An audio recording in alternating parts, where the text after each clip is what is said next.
Hello everyone, welcome to Hydrography 1, and today we are going to talk about subseabed profiling. Okay, the first thing that we would like to discuss is how do we profile subseabed layers? Because in the past lectures, we have talked about how do we use sonar technology or sound waves to determine the depth of the sea. Yeah.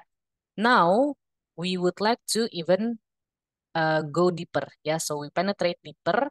So we didn't stop at the seabed layer, but we also will travel through the subseabed layers. So the concept is actually very similar. We will be using the same technology, which is sonar, but we use a lower working frequency. Of course, because if you can imagine, you compare a sonar wave with high frequency, yeah, which means that you have many waves in one set of time, yeah. This is going to be your lower frequency. So at the same time, you will have maybe only one wave. Yeah, so this one high frequency, this one is low frequency. You can imagine that the energy that will be decayed through the high energy system would be bigger. It will basically have a quicker energy decay compared to the one that has lower frequency because it could travel further.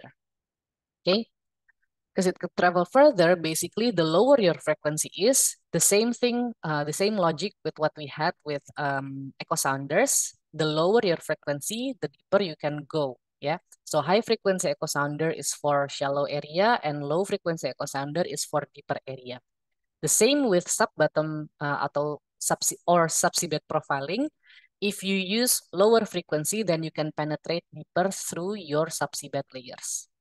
Sub-bottom profiling is applied to identify buried structures and subseabed sediment layers. If you've got a man-made structure that is exposed at the bottom of the sea, for example, a subsea pipeline, you could easily see it through multi-beam echo sounding or side-scan sonar, as we have discussed last week.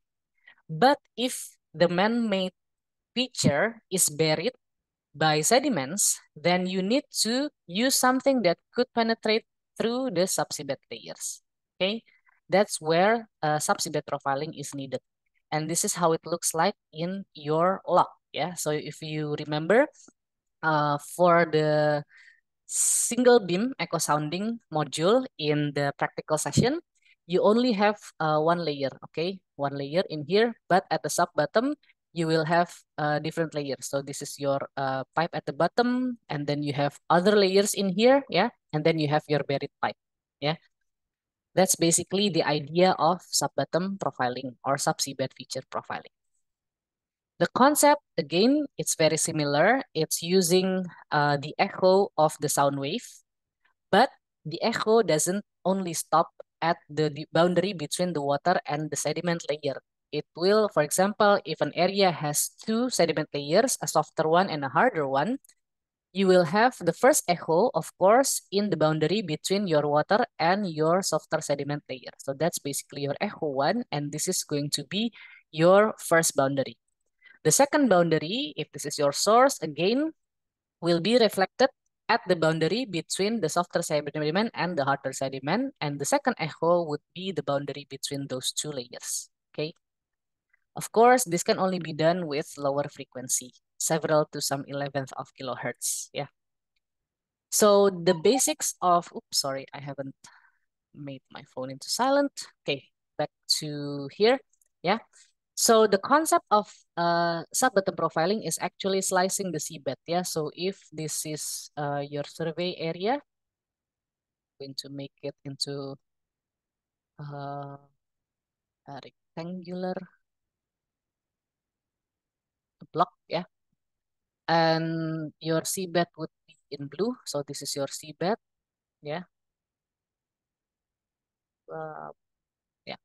So your sub-bottom profiling is basically if you've got one line in here, then you will have one slice of quote unquote cake, yeah, the cake of seabed.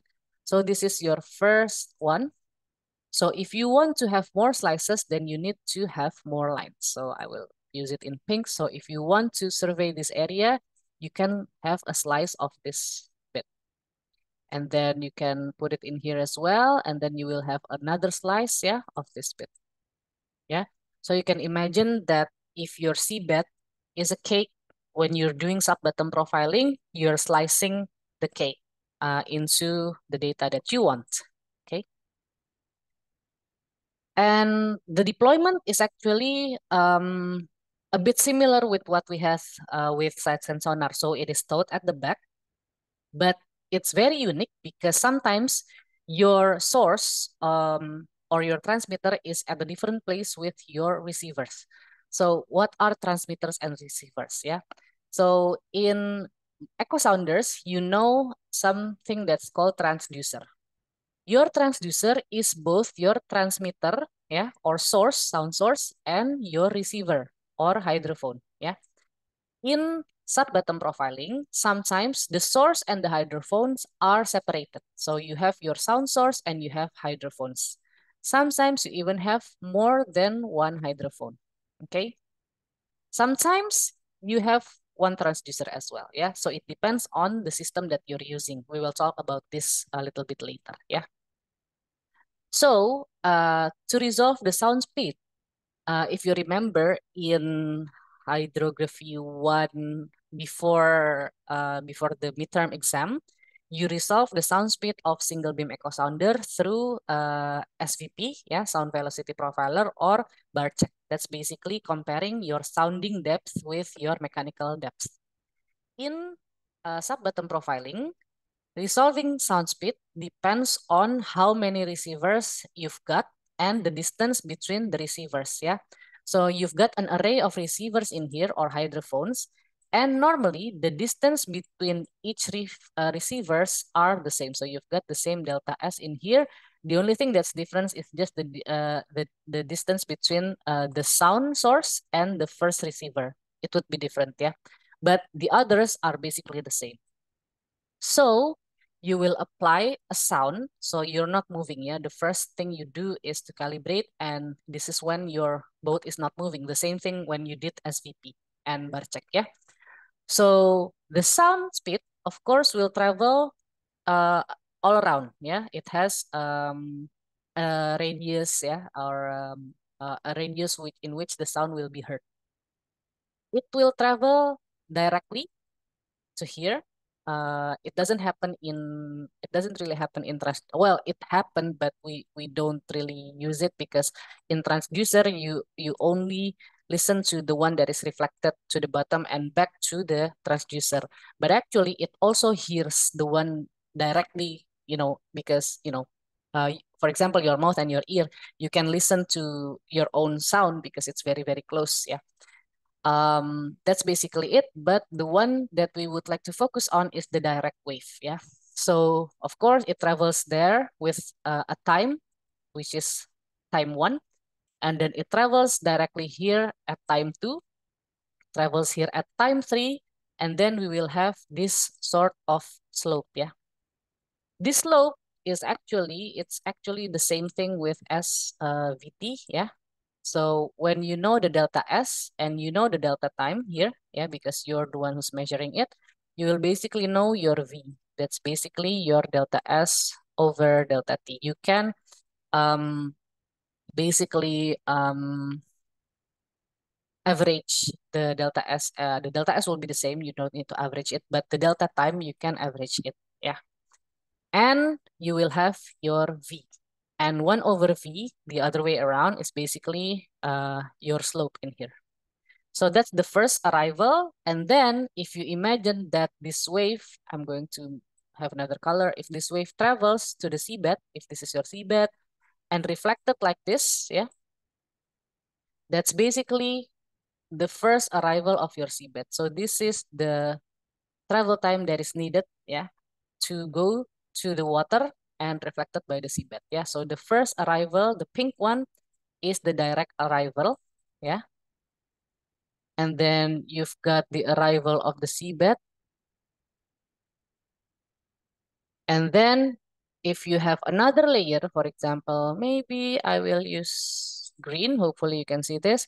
if this is the boundary between your and soft, yeah, and hard sediment, you will have another time, yeah, another time arrival, which might look like this, yeah. So your time arrival is this. You need more time, yeah.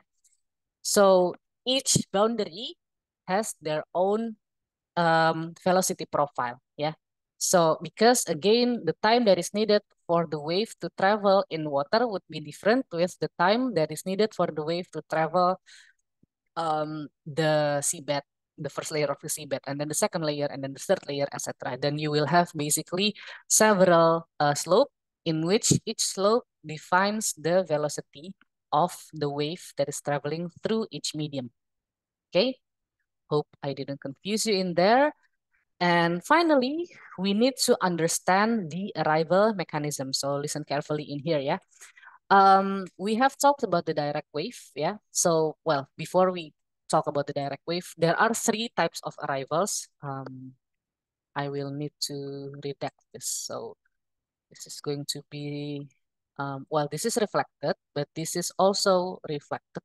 I'm going to write with yellow, not yellow, orange, yeah. So this one is also re oh, reflected. Hmm, this green one, yeah. This green one, I'm going to put here. This one, this is reflected still, yeah.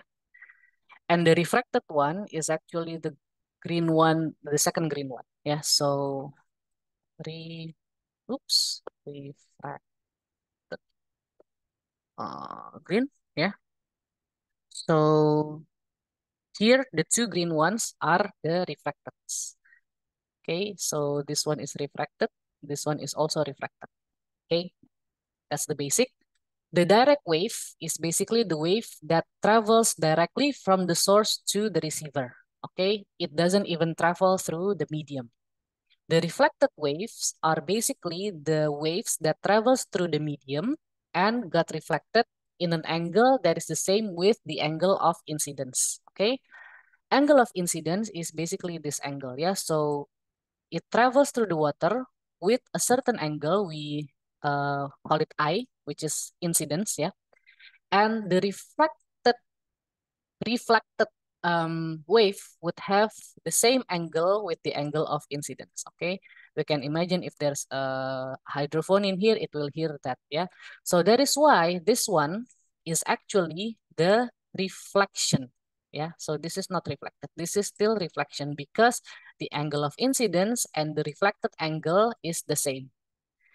Okay, so that's reflected. So if the reflected angle would like to reach this, then it needs a larger angle of incidence. Okay, then you've got your reflected angles. So reflected again is when the angle of incidence is the same with the angle of reflectance. Yeah, it travels through the medium with a certain angle and it got reflected with the same angle of the angle of incidence. Yeah. This is actually the concept of the echo sounder itself because your transducer, again, it's both the transmitter and the receiver. It travels, yeah, through the water column with an angle incidence of 90 degrees, and it got back directly to the transducer in a 90-degree angle. So the angle of incidence here is 90 degree. Okay, because the source and the receiver are in the same position. But here, your source and receivers are separated. Okay, so that's reflected. What is refracted now? So refracted is basically when the wave would like to reach, for example, I think this one is easier, yeah. So again, the wave travels in all direction, okay, omnidirectional. So it travels here, here, here, even to the air, yeah. But we don't care about the one that is traveling through the air. We only care about the one that is traveling through the water and through the subseabed. Now, how about if this one, yeah, this has an angle of incidence of I, this wave is actually also heard by this hydrophone or this hydrophone. Sorry, I always forget which one I chose. So this one, yeah. In order for the wave to reach this one, it needs to travel through the seabed until it has the same angle with the angle of incidence and basically got reflected back. Okay, the same with this. So angle of incidence, it travels through the seabed, and then when the angle is the same with the incidence, it got back to the hydrophone. That is refracted. Okay, there's another thing about refraction, but we will not talk about it in here. We will only talk about how the wave arrives in different modes. Okay, in direct mode, in reflected mode, and refracted mode. Hope you can already differentiate each other. Okay, now we will focus on this graph. Okay, so this graph illustrates the time, yeah, that is needed for a sound wave to travel in a certain offset. So offset is basically the distance, yeah, the distance between your source and your hydrophone or receiver. Of course, if it is a direct wave, it doesn't travel in a um, zero offset. It will need zero time, yeah. The the more distance you've got, the more time you will need. That's easy, yeah. It's sort of one by one situation and it's very linear. Now, if we talk about the reflection here, of course, at a distance of even zero, you will need time for the wave to travel to your medium and then back to your source, yeah. Sorry, back to your hydrophone. So it needs time for the reflected wave to actually be received. Again, like this, yeah, of course, the further it is, the longer the time it would need. But you can see here that there's an actual progression of the time that is needed for the wave to reach the hydrophone. Why? Because if you can imagine, the further your hydrophone is, yeah, then the time that is needed between the reflection and the direct wave would be the difference is going to be smaller. Okay, so the further your hydrophone is, the time that is needed for the reflected wave to be received by the furthest hydrophone would be similar with the one that is received by the direct wave. But as you can see here, it's kind of asymptotic. It is not going to overlap. Yeah, it's not going to be faster than the one that is from direct wave. Okay, so that's reflection. Now, how about refraction? Refraction is very unique, yeah, because we don't have any refraction at the beginning. These are only extrapolated value. We've got refraction after it passed a critical angle of reflection, yeah. So critical angle of reflection is actually this, yeah. This is your critical angle, yeah. But if you have a different angle of incidence, yeah, so a smaller angle of incidence, then you can actually have a refracted wave to this area. Okay, so refracted wave only come after the critical angle of incidence.